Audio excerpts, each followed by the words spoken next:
시편 150편까지는 이게 5권으로 되어 있습니다. 오늘 우리가 시편 90편인데 거기에 보면은 제 4권 그렇게 되어 있을 겁니다. 수요일 밤에 이 제 4권으로부터 하나님 말씀을 우리 함께 나누겠습니다. 시편 90편은 표제에 보면은 모세의 기도 이렇게 되어 있습니다. 하나님의 사람 모세의 기도. 이스라엘 민족의 지도자였던 모세의 기도라고 합니다. 출애굽 시대에 쓰여졌다고 그렇게 볼 수가 있습니다. 그러니까 어쩌면은 이 시편은 시편 가운데서도 가장 오래된, 가장 먼저 쓰여진 그런 시라고 보여집니다. 물론 후대에 가서 보면은 이게 다윗의 시가 많지만 아삽이라든지 루암이라든지 이런 사람들의 시가 거기에 들어있기도 합니다. 여러분이 지금 12절까지 읽으셨는데 읽으시면서 무슨 느낌을 받으셨나요? 읽으시면서 무슨 생각이 드세요? 요즘에 그 대중 가수들이, 가요 가수들이 그 세월에 대해서 참 많이 노래하잖아요. 세월에 대해서. 근데 지금 이 말씀을 딱 읽으면 가장 먼저 다가오는 것이 뭐냐면 인간이 도대체 뭔가? 인생이 왜 이렇게 무상한가? 라는 그런 것입니다. 이런 사상은 구약 성경에만 있는 것이 아니고 신약 성경에도 같은 사상이 들어있어요. 인간은 풀의 꽃과 같다, 안개와 같다, 이런 표현들이 있어요. 구약의 선지자들도 그랬거니와 신약의 사도들도 인간이 도대체 뭔가, 인간의 무상함이라는 것이 무엇인가, 이런 것을 얘기하고 있습니다. 모세는 하나님을 향해서 인간이 무엇인가를 묻고 있습니다. 만물의 영장이라고 자처하고 자연을 정복하고 우주를 여행하는 이런 모든 것을 다 할 수 있는 그렇게 살아가고 있는 인간이 도대체 인간이라는 것이 무엇인가 라는 것입니다. 모세만이 아닙니다. 어느 시대나 인간은 이런 질문을 하고 삽니다. 사람은 어디서 왔는가? 어떻게 살아야 잘 사는 것인가?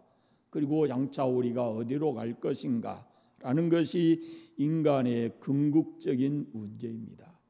우리가 많은 시간을 투자해서 땀 흘려 노력하고 수고하는 것도 잘 살기 위해서 그런 것인데 과연 그렇게 사는 것이 인간답게 잘 살아가는 것인가? 라는 의문을 가질 수가 있어요. 언제가 제가 한번 강의할 때 말씀드렸는데 중세 르네상스 시대에 그 똑똑하던 철학자들도 주제가 뭐냐면은 인간 어디서 왔느냐는 거죠. 너는 누구냐? 어디서 어떻게 살아야 되냐? 그리고 어디로 가느냐? 이게 중세의 인문학의 중심이거든요. 그러나 이것은 훨씬 더 모세 때로부터 사람이 갖는 그런 질문이에요. 모세는 스스로 질문을 던지고 스스로 답을 합니다. 사람은 한 평의 공간을 다 채울 수가 없고 시간으로 말하면 밤의 한순간에 불과하고 인간의 일생이 이렇게 잠깐 사는 것이다. 이렇게 얘기를 하고 있습니다. 1절부터 6절까지 초반 앞에 부분을 보면 1절에 보시면요. 주여 주는 대대의 우리의 거처가 되셨나이다 라고 합니다. 하나님께서 그 백성인 우리를 돌봐주시고 계신다는 것을 찬양하는 겁니다. 하나님은 과거에도 돌봐주셨고 지금도 돌봐주고 계시고 앞으로도 끊임없이 변하지 않고 돌봐주실 겁니다. 그런데 모세가 이 시편을 시작하면서 첫머리에 왜 이런 말을 하게 됐을까라는 겁니다. 모세는 가나안 땅에 들어갔나요? 못 들어갔나요? 못 들어갔죠. 그러면은 광야에서의 삶이 그의 인생의 마지막이잖아요. 그러니까 광야에서 광야 40년을 걸어오면서 때로는 그들이 불순종해서 하나님의 진노를 받기도 했고 약속의 땅에 들어가지 못할 것이라는 하나님의 그 말씀을 듣기도 했고, 그럼에도 불구하고 그 불신앙적이고 약속의 땅에 들어보내지 않겠다고 하면서도 하나님께서는 그들을 광야 생활 40년 동안에 그들을 지키시고 보호해 주셨습니다.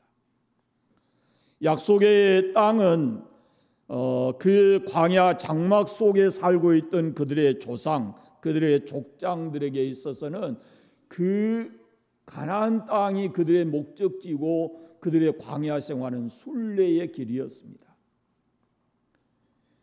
그러나 그때도 하나님은 그 족장들의 거처가 되셨습니다. 그들은 어디에 가든지 어떤 곳에 있든지 하나님이 보호하심으로 그 장막 생활을 잘 해냈습니다. 우리가 이 땅에 살아가는 이 삶을 광야라 표현하고 장막과 같다고 표현하는 겁니다. 하나님께서는 우리에게 궁극적으로 하나님의 나라를 약속하셨지만은 광야와 같은 이 세상에 살 때 하나님은 여전히 우리들의 거처가 되십니다. 우리를 돌봐주시는 하나님이시다라는 것입니다. 애굽은 오랫동안 이스라엘 민족에게 속박의 땅이었어요. 그때도 하나님께서는 그들의 피난처, 그들이 돌봐주셨거니와 이제 환난과 핍박 속에서도 민족의 생명을 보존할 수 있었던 것은 그 속에서 하나님이 그들을 돌봐주셨기 때문입니다. 그리고 모세 이후로 출애굽을 하게 되었죠. 하나님은 사람들의 거처가 되셨습니다. 사람들은 하나님의 품을 거처로 삼아야 합니다. 더더욱 우리가 하나님의 돌보심이 필요한 것은 우리가 살고 있는 이 세상이 죄가 관영하고 광야와 같기 때문에 하나님이 우리를 돌보아 주셔야 합니다. 세상에는 환난과 풍파와 역경과 질고가 많이 있기 때문에 우리가 주님 안에 있어야, 주님이 우리를 돌봐 주셔야 우리가 그나마 이 광야 생활을 잘 지낼 수 있고 조금이라도 더 평안한 모습으로 살아갈 수가 있게 되는 겁니다. 우리의 평화는 주님 안에서의 평화입니다.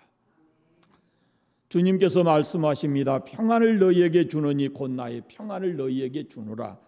내가 주는 것은 세상이 주는 것 같지 않다. 그렇게 말씀하세요.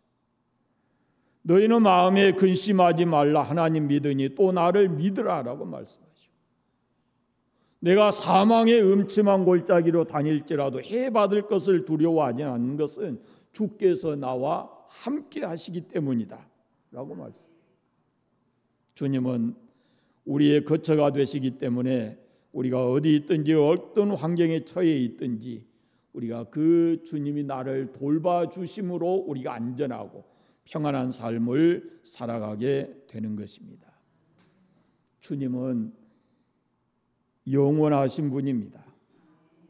어제나 오늘 그리고 내일 영원하신 분입니다. 우리는 죽어가는 피조물이고 이 세상은 광야와 같아서 잠깐 있다가 없어질 그런 곳입니다. 그러나 하나님은 영원하시기 때문에 시대가 바뀌어도 그 백성들을 돌봐주시는 그런 분입니다.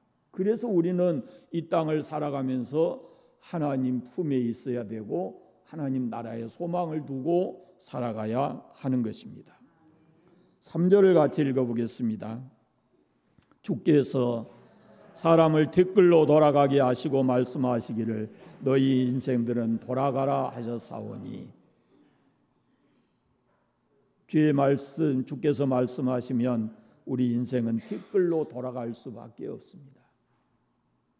여러분은 돌아갈 곳이 있나요? 너희 인생들은 돌아가라 하셨사오니 그럽니다. 우리 생명의 주인, 절대 주권자이신 분이 하나님이신데 그분이 돌아가라라고 말씀하면 누구도 그 절대 주권 앞에 거역할 자가 없습니다. 불가항력입니다. 모든 인간은 하나님의 손 안에 있습니다. 사람이 볼 때 죽음의 이유가 여러 가지로 보입니다. 질병도 있고 사고도 있고 늙어서 자연적으로 그러나 언제 어떤 모양으로든지 반드시 인간은 돌아가게 되어 있습니다. 인간의 생사화복을 하나님께서 주관하십니다. 하나님 우리를 살리기도 하시고 죽이기도 하시고 무덤에 내려 보내시기도 하시고 다시 거기서 올라오기도 하시는 전능하신 분이에요. 전도서 12장에 흙은 여전히 땅으로 돌아가고 영은 그 주신 하나님께로 돌아간다라고 말씀합니다. 인간은 흙으로 지음을 받았기 때문에 때가 되면은 다시 흙으로 돌아가야 된다라는 그런 말씀입니다. 가끔은 참 오랜만에 만난 사람들이 있습니다. 그러면 이렇게 오랜만에 만난 사람들 보면은 참 세월 앞에 인간이 너무 연약하구나 이런 걸 깨달을 때가 많아요. 언제 그 모습이 내 모습일지, 사람들이 나를 보면서 또 누군가가 그렇게 느낄지, 그 참 인간이 그렇게 세월 앞에 덧없고 연약한 존재인 것을 우리가 깨닫습니다. 4절에 보십시오. 4절. 주의 목전에는 천년이 지나간 어제 같으며 밤의 한 순간 같을 뿐입니다. 그럽니다. 옛날 성경에는 이 한순간 같을 뿐이다라는 그 한순간을 가리켜서 한 경점 같다 그랬어요. 그 한 경점이라는 것은 3시간에 불과합니다. 3시간. 인간이 우리는 오래 산 것처럼 그렇게 생각하지만은 주 앞에서 주께서는 천년이 하루 같고 그러잖아요. 그런 모습에서 보면은 인간이 이 땅에 살아가는 것은 한 3시간에 비유할 수 있다 그런 말입니다.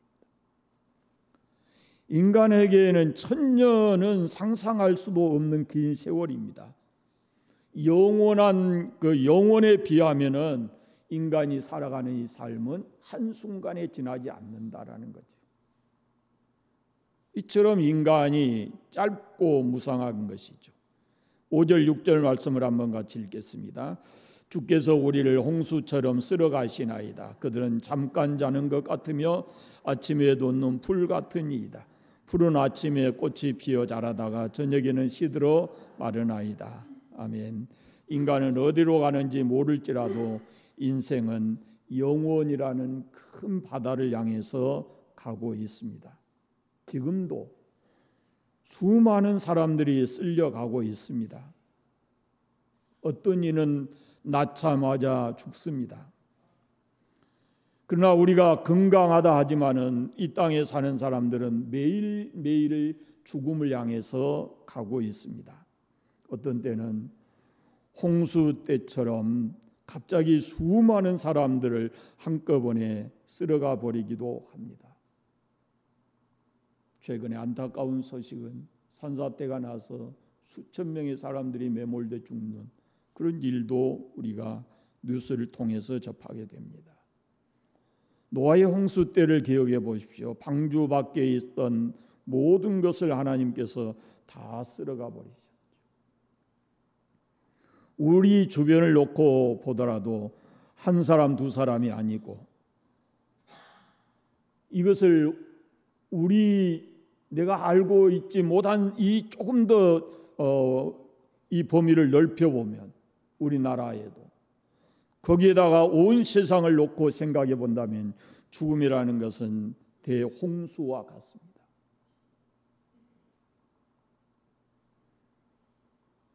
나중에 말씀드릴 기회가 있겠지만요.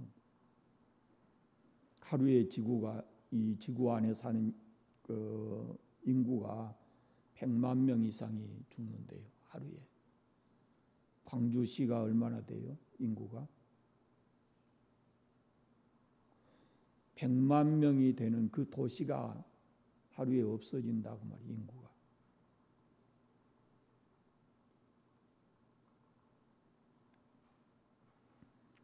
인생이라는 것은 꿈과 같다 그랬습니다. 꿈속의 생각 같다. 잠깐 자는 것 같다 그러잖아요. 잠깐 자는 것 같다. 근데 사람들은 이 인생의 무상함을 알면서도 영혼에 대한 준비를 하지 않아요. 왜 세월이 이렇게 빠른가? 왜 인생은 이렇게 허무하게 가는가? 그러면서도 사람들은 영원한 세계가 다가오고 있다라는 것을 인지하지 못하고 거기에 대한 준비를 하지 않습니다. 잠자는 사람처럼 잠깐인데 안타깝게도 영혼에 대한 준비를 하지 않고 살아간다라는 겁니다. 아침에 피었다가 저녁에 지는 풀처럼 아침에 보이다가 없어지는, 잠깐 보이다가 없어지는 안개처럼 사람이 지금 있을지라도 수에 질 가치조차 없을 정도로 허무한 것이 인생이라고 하는데, 오늘 살아서 사람 수에 들어갈지 모르지만 자고 나면은 그 수에 들어있지 않을 수도 있습니다. 오늘은 내가 장흥 인구의 한 사람으로 살아가고 있을지 모르지만 자고 나면은 내가 그 숫자에 들어가지 않을 수도 있습니다. 인생은 풀과 같습니다. 풀은 상하기 쉽습니다. 6절 말씀에 보면은 풀은 아침에 피어 자라다가 저녁에는 시들어 마르나이다 그랬습니다. 그런데 여러분, 우리가 꼭 알아야 될 것은 반드시 저녁이 돼야 시드는 것이 아닙니다. 아침에도 시들 수가 있고 한낮에도 시들 수가 있는 겁니다. 인생을 가리켜서 꼭 늙고 병들어서 죽는 것만은 아닙니다. 어린아이 때도 죽고 청소년 때도 죽고, 시간적으로 보면은 아침에도 한낮에도 여러 가지 질병과 사고와 재난으로 인해서 시들어버릴 수가 있습니다. 우리가 참 많이 보지 않습니까? 모든 육체는 풀과 같다라고 말씀합니다. 저녁에 시든다고 해도 그것은 영혼에 비하면 한순간뿐입니다. 우리가 기껏 100년 안팎의 삶을 사는데, 뒷부분에 보십시오. 9절 뒷부분에 보시면 우리의 평생이 순식간에 다하였나이다. 순식간에, 빠르다라는 표현입니다. 인간은 잠깐 자는 것 같이 꿈 같은 것이 인생이고, 아침에 피었다가 저녁에 시들어버리는 꽃과 같은 것이 인생입니다. 셰익스피어는 인생은 걸어다니는 그림자와 같다라고 말을 했습니다. 의학이 발전이 돼서 인간의 평균 수명이 많이 길어졌지요.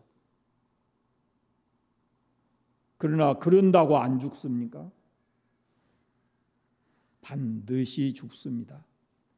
반드시 죽어요. 죽은 줄 알면서도 아멘은 안 나오지요. 히브리서 기자가 말한 것처럼 한 번 죽는 것은 그건 정해진 것입니다. 누구도 바꿀 수 없는 겁니다. 누구도 비켜갈 수가 없는 겁니다. 죽음에는 왕도 거지도 구별이 없고 모든 사람은 흙으로 돌아갑니다.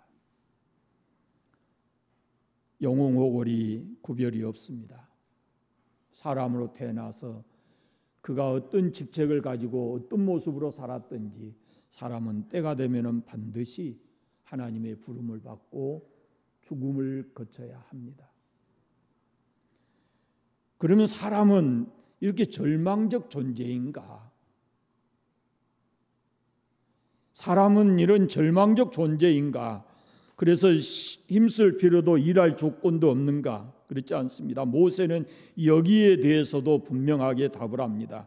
주여 주는 우리의 대대로 우리의 거처가 되셨다라고 합니다. 이것은 우리가 이 땅에 살아가는 동안에 우리를 하나님께서 돌봐주실 뿐만 아니라 여기에는 영원한 집이 있다. 우리 영원히 깃들 수 있는, 영원히 살 수 있는 영원한 집이 있다라는 겁니다. 하나님은 이 땅에서뿐만 아니라 우리가 이 세상을 떠나가도 우리의 참된 안식처가 되신다라는 그런 말씀입니다. 나그네와 같은 인생을 살다가 언젠가는 이 세상을 떠날 수밖에 없는데 과연 우리가 갈 곳은 어떤가? 말씀드렸잖아요. 나는 누군가? 어떻게 살아야 되는가? 많은 사람들이 여기에 어떻게 살아야 되는가라는 것에 관심을 가져요. 그런데 내가 누군가를 모르면서 그 어떻게 사는가가 제대로 안 되는 거예요. 그 다음에 우리가 장차 갈 곳이 어디냐라는 것을 알아야만 우리 이 땅에서의 삶을 제대로 살아가는 거예요. 많은 사람이 세상을 살다 죽으면 끝이다 이렇게 생각합니다. 그런 사람에게 죽음은 정말로 끝이고 절망적이죠. 저녁이 되고 밤이 되어도 돌아갈 집이 없는 나그네가 얼마나 처량하고 안타깝습니까?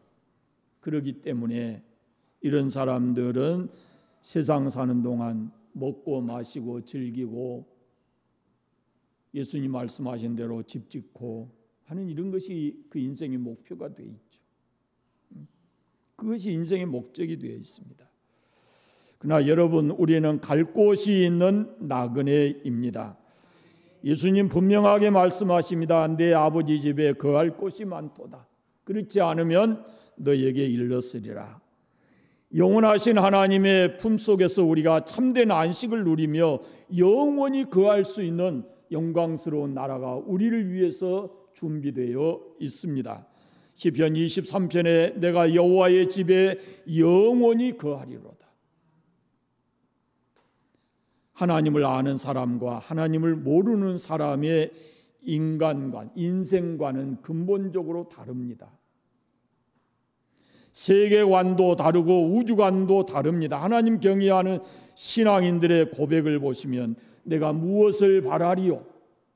나의 소망은 주께 있습니다 라고 말합니다. 세상에 있는 모든 것은 지나가도 오직 하나님의 뜻을 행하는 자는 영원히 있다라고 성경은 말합니다.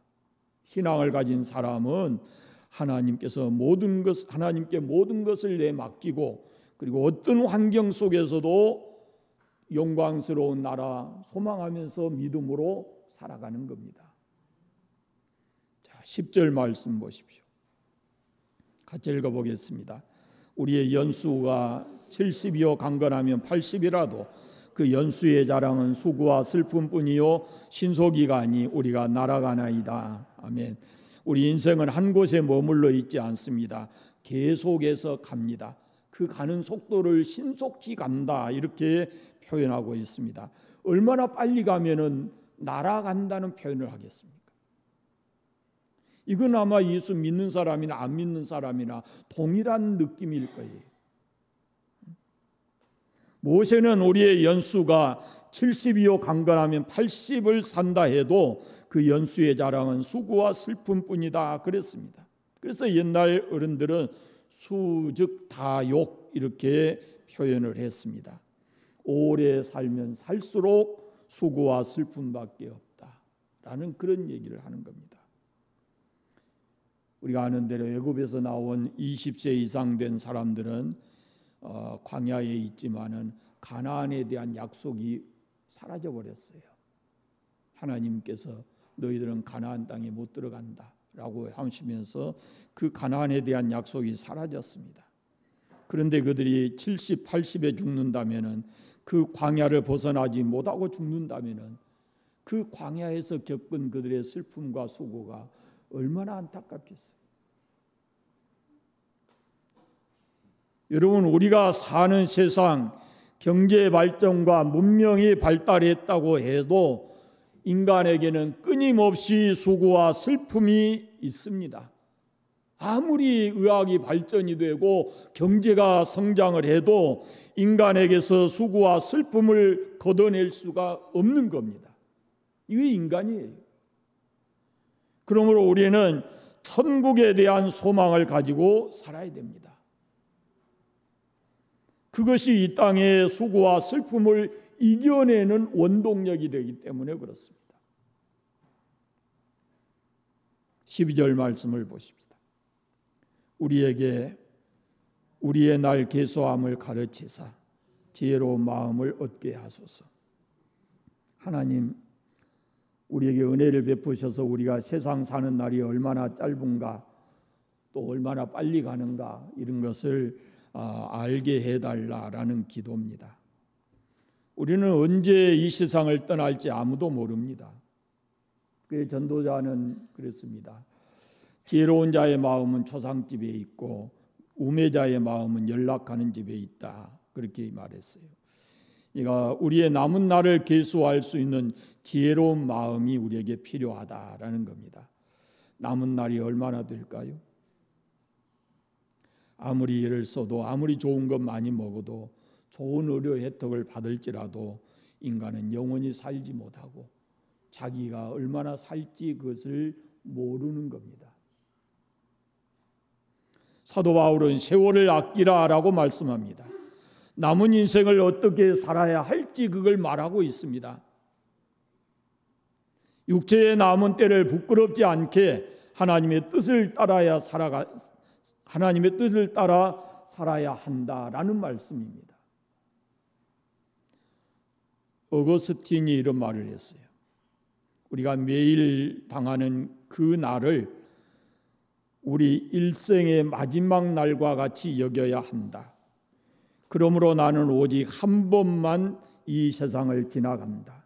그래서 나는 지나가는 도중에 친절을 베풀어야 할 누구를 도와줄 수 있는 일이 있다면 그것을 연기하지 않고 등한시하지도 않고 즉시 행한다. 왜냐하면 나는 이 길을 다시 통과할 기회가 없기 때문이다. 그랬습니다. 그렇습니다, 여러분. 2024년 6월 오늘 5일이죠. 6월 5일 예배는 지금 이 순간이 끝나면 우리에게 다시 돌아오지 않죠. 이 시간은. 그렇다면 우리가 이 예배에 대한 어떤 마음을 가져야 되겠는가라는 걸 알 수 있습니다. 그 어떤 사람에게는 오늘이 그 인생의 마지막 날이 될 수도 있거든요. 그렇다면은 우리가 죄를 가지고 세상에서 살 것만 생각하고 살아서는 안 된다는 거죠. 남을 미워하는 마음을 그냥 품고 그대로 살아서는 안 된다는 것이고, 사랑한다는 말 한 번도 해보지 못하고 인생을 마쳐서도 안 되는 것이고, 다시 돌아올 수 없는 이 길, 오늘 이 순간은 우리 인생에 다시 없습니다. 그러니까 무엇을 하든지 지금 이 순간에 우리가 해야 할 일을 해야 된다라는 것입니다. 우리에게 그 마지막 날을 모르기 때문에 오늘이 내 인생의 마지막 날이라고 하는 생각을 가지고 살아야 됩니다. 내일은 있습니다. 그러나 내일이 내 시간은 아닙니다. 하나님이 허락하셔야 내 시간이 되는 거거든요. 나의 내일은 하나님의 손에 있는 거예요. 그러므로 여러분, 하루하루 여러분에게 주어진 삶에 최선을 다해 살고 믿음으로 사시고 성실하게 살아가시기를 바랍니다. 하루를 살고 나서 자신의 삶을 돌아보고 오늘 좀 부끄럽다 이런 생각이 안 들게끔 잘 살아가시기를 바랍니다. 기도하겠습니다. 감사합니다. 하나님 아버지, 모세의 기도를 통해서 우리가 우리 인생에 대한 말씀을 함께 나누었습니다. 아버지, 하나님은 우리의 영원한 거처이신 줄 믿습니다. 우리가 이 땅을 살아가지만 장막과 같고 광야와 같은 이 세상에서도 영광스러운 주의 나라에 소망을 두고 살게 하셨으니 믿음 잃지 않게 하시고 그 소망이 꺾이지 않게 우리를 붙들어 주시기를 원하옵고 기도합니다. 우리에게 주어진 하루하루 하나님 앞에서 믿음으로 성실하게 잘 살아가는 저희들 되게 하여 주시옵소서. 언제 아버지께서 오라 부르시더라도 부끄럽지 않게 아버지 앞에 설 수 있게 하시고 이 세상 남아있는 사람들에게도 선한 영향을 끼치고 살아갈 수 있도록 하나님 은혜 주시기를 원하옵고 기도합니다. 내일이 우리에게 또 주어진다 할지라도 우리가 그 내일에 성실하게 살아가는 삶이 되도록 하나님 은혜 베풀어 주시옵소서. 아버지, 이 교회에 속한 모든 성도들이 믿음으로 하루하루 승리하는 삶을 살게 해주시기를 간절히 원하옵고 예수님 이름으로 기도드립니다. 아멘.